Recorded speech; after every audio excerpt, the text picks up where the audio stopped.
be taking a look at the continuation of the Iron Man 6-inch figures into the line now called Iron Man the Armored Avenger. And we're going to start with probably the only one from this wave that I'm going to get, and that's the Titanium Man. The Titanium Man was first appeared in Tales of Suspense number 69 back in 1965. First, we're going to take a quick look at the package here. There's the read-up here, and other figures in the line in this first wave here. Now, as I said, this is probably the only one that I will get from this wave. The second wave that's coming out is supposed to have a Initiative War Machine, which is like his cyborg appearance. I may get that one if it looks good enough. And it'll also feature a Crimson Dynamo. However, neither are the exact model type of armor that I would like to get. Both of these designs are based on recent adaptations of the original armor. So this Titanium Man that they have here figure, it's not the one that I would prefer to have, and it's not even, as they identify it on the back, it's not even the Boris Bulsky armor. That armor was very thick, and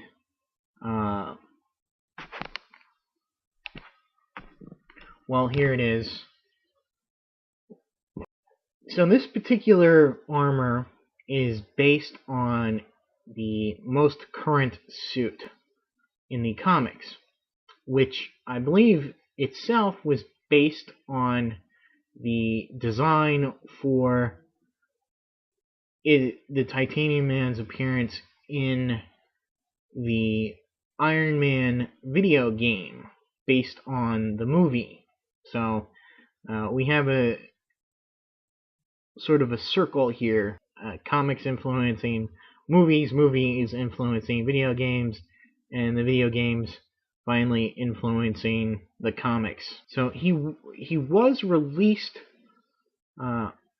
as part of the initial Iron Man figures, the 6-inch figures, the way that costume looked in the video game. Wasn't really too excited about this. I mean, the only vestiges of the original are the color green and these little things on the side here. That's really it. The paint on it is very nice metallic green and this gray silverish with these bands. It comes with the silly accessory, a gigantic BFG with the launching missiles, where it doesn't even stay on his wrist that well, but it's supposed to clip on there. Of course, they're pretty much aimed at kids, so they have the gimmick, and you press it, and it fires. This is going straight to the junk drawer or storage. He's got pretty much the standard Marvel Legends articulation. He's got really nice head articulation there, so you can get him in a flying pose. Goes left and right, and down and around. These shoulder pieces do go up and down to allow movement of the arms, which it cannot go all the way around unless you pull him out, pull his arm out like that. But he does swivel there, double elbow joints, and he swivels and bends at the wrist. Ab articulation there, waist articulation. He's got the funky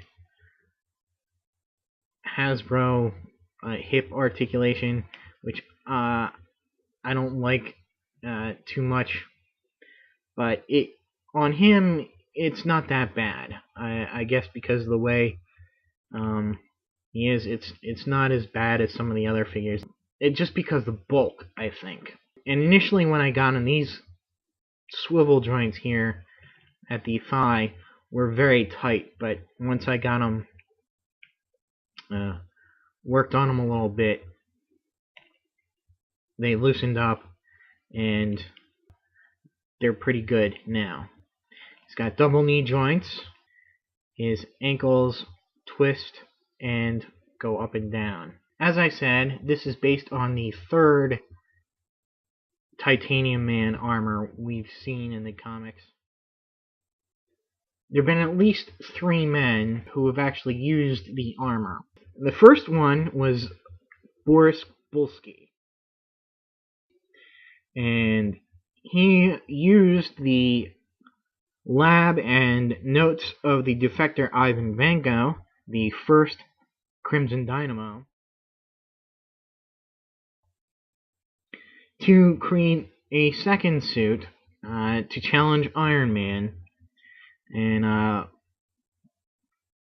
he was defeated, but went back to the drawing board, made some more adjustments and improvements, came back for a rematch, but also when he was doing that, the suit was really bulky, so he figured that if he not only enhanced the suit, but enhanced himself, he would be able to manipulate the suit a lot easier.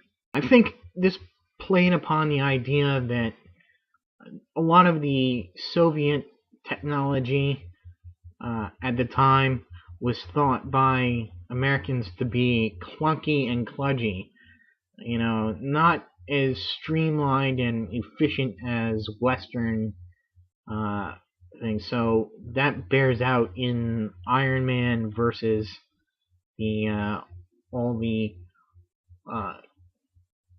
communist suited communist armored villains that popped up in Iron Man. Reading those early Iron Man stories are like basically Cold War propaganda.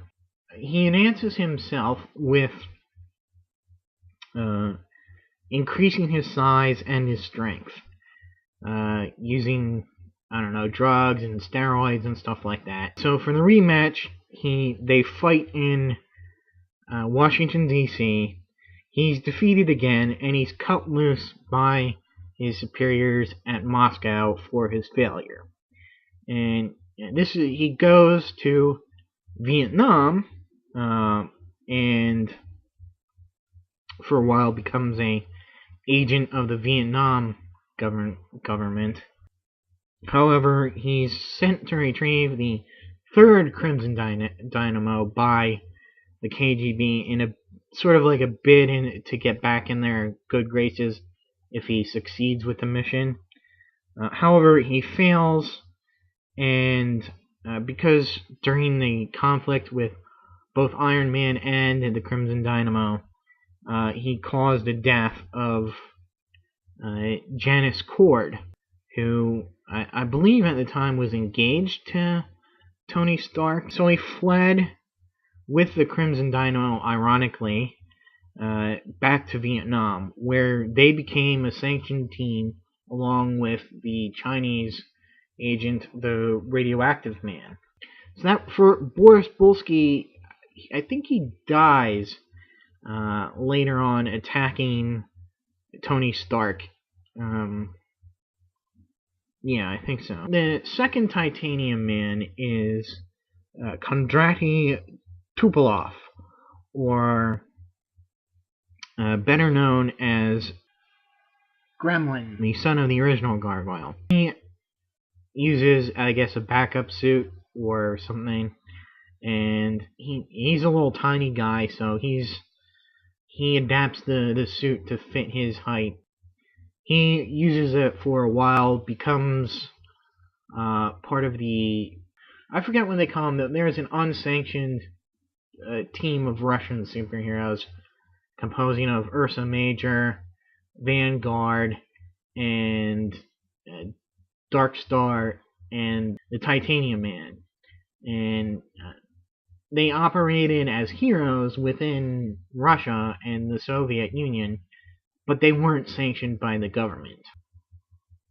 The second Titanium Man meets his fate when Iron Man goes on this worldwide crusade to eliminate all forms of his technology being used by unauthorized people. And unfortunately, the Titanium Man's suit during the battle, the temperature of the suit exceeds its heat tolerance and it basically blows up. The third Titanium Man shows up in Civil War. Off the top of my head, I'm not really remembering what his role is, but I think he was going to assassinate somebody, and it all turned out to be a convoluted plot by Tony Stark for some reason, and that's the version of the suit that you see in this figure. This suit has made other appearances since then, and it's not really known whether it's the same person or not. I primarily got this guy just to have a Titanium Man for my Marvel Legends collections and boost my count of villain figures. Is he cool enough to recommend to other people? Well, yeah, I guess he is. I mean, he's not exactly the Titanium Man that I would want. Me personally, I would pick the second suit to make a figure out of, because that's one that lasted from the early 70s, late 60s, early 70s, all the way up to the 90s. And that's the suit that I most identify with the character. I guess that'll be it for now, and stay tuned for some more Marvel, well, they're not really Legends, but Marvel figure reviews. And until then, until my next video, I'll see you.